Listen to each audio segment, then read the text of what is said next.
Welcome to the Everyday Journal Club. I'm Hope, a biologist with 15 years of research experience, now fortunate to be working in a Nobel Prize winning lab. This channel has three main goals. One, to help you stay effortlessly updated on the latest scientific breakthroughs. No paywalls, no jargon overload. Two, to build a supportive community where we can exchange the most valuable experience based research advice.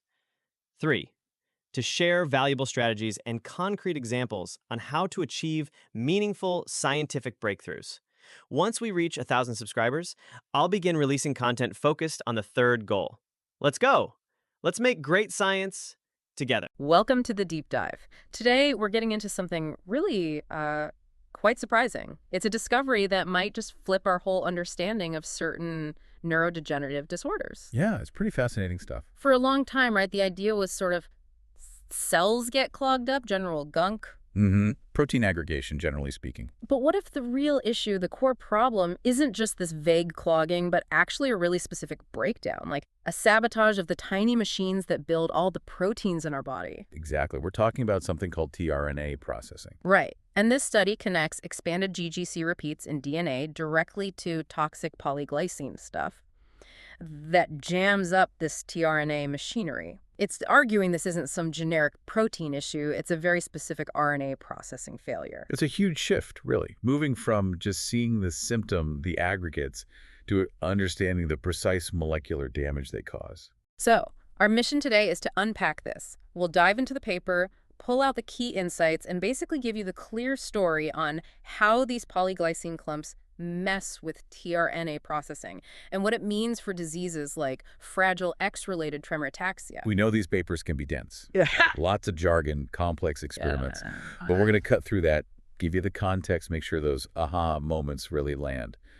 Think of it as your shortcut to getting up to speed on this. Okay, let's dive in. Where do we start? The background. Let's start with the genetics. So there are these specific neurodegenerative syndromes, and they're often linked to something called expanded GGC repeats in our DNA. GGC, guanine, cytosine. That's the one, little sequences that repeat. Normally, we all have them, but in some people, this section of DNA expands, gets much, much longer than it should be. And that expansion is the problem. It's strongly linked, yeah. Yeah. Especially in conditions like fragile X-related tremor ataxia or FXTS. Okay, so you have these extra long GGC repeats. How does that cause trouble? Well, when the cell tries to read this expanded instruction during translation, it kind of glitches.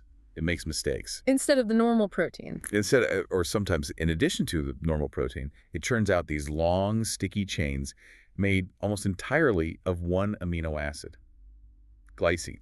That's polyglycine or polyglycine. Sticky, you said, like they clump together. Exactly. They're inherently prone to aggregation. They find each other and form these clumps, these aggregates, inside the cells. And scientists knew about these polyglycine clumps for a while, right? Oh yes, there were known features in these diseases. You could see them under a microscope. But the big question was, how are they toxic? What are they actually doing in the cell to cause damage? It's like knowing there's smoke, but not knowing what's actually burning. Precisely. What were the direct targets? That was the missing link. And this is where the paper we're looking at comes in, making that connection. Exactly. The researchers had a really smart hypothesis. They focused on a protein called FAM98. FAM98B. Okay, what's special about it? Two things mainly. First, it's naturally very rich in glycine itself, just like the toxic polyGly chains.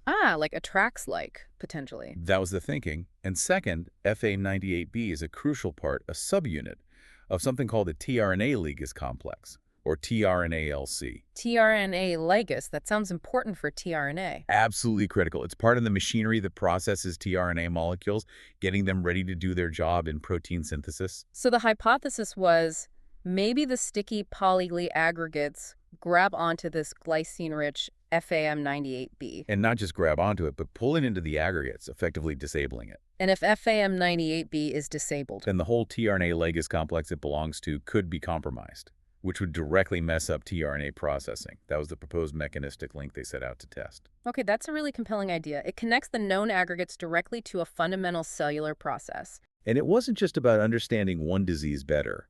The bigger hope was maybe this mechanism, polyglycine, messing with glycine-rich proteins involved in essential processes, could be a common theme in other repeat expansion disorders too.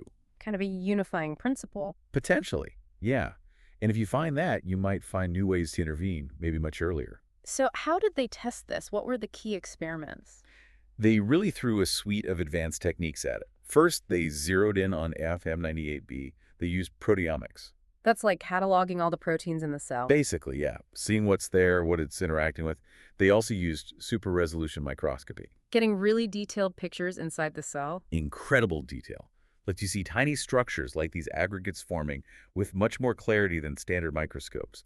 And crucially, they used CRISPR-edited cell lines. So they could precisely control the genetics, introduce the polyglyes, and see what happens. Exactly. It gives you that cause and effect clarity. And what did they find when they put the polyGly into the cells? It was pretty dramatic.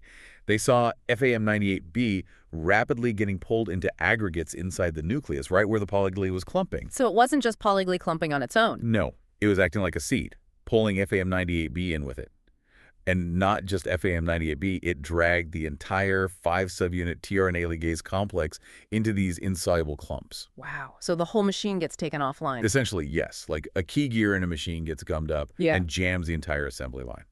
Okay, that strongly suggests the hypothesis was right. Right. But they needed direct proof that tRNA processing itself was messed up, right? That was the next critical step. They used a technique called tRNA sequencing, or tRNA-seq. Sequencing the tRNAs to see if they look normal? To measure precisely which tRNAs are present, and importantly, whether they're properly processed or still in their immature precursor form. What did the tRNA-seq show? It was the smoking gun. They saw a massive pileup of unprocessed tRNAs, specifically things called unspliced pre-tRNAs and widespread intron retention. Introns. Those are the bits that normally get cut out, right? Yeah, exactly. During tRNA maturation, these intervening sequences, the introns, have to be precisely spliced out. But in these cells with polyGly aggregates, that splicing wasn't happening properly. The introns were being retained. So the tRNAs weren't maturing correctly. They couldn't do their job. That's the implication. tRNAs are the delivery trucks for amino acids during protein building. If they aren't processed correctly, if they still have introns stuck in them or aren't properly folded, they can't deliver their cargo. Which would cripple the cell's ability to make, well, any protein properly. It leads to a major disruption in protein synthesis and overall cellular health, what scientists call proteostasis collapse. Okay, so they showed polyGly aggregates pull in the tRNA-ligase complex, and they showed tRNA processing goes haywire.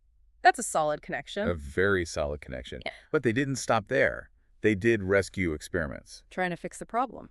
Exactly. They tried two main things. First, they introduced a modified version of FAM98B, one they engineered so it wouldn't get pulled into the aggregates as easily. Make it less sticky, basically. Sort of, yeah, more resistant to co-aggregation. Second, they tried just boosting the overall activity of the normal tRNA-ligase complex. And did it work? Could they rescue the cells? Remarkably, yes. In neurons derived from actual patients with these disorders, both strategies helped rescue cell viability.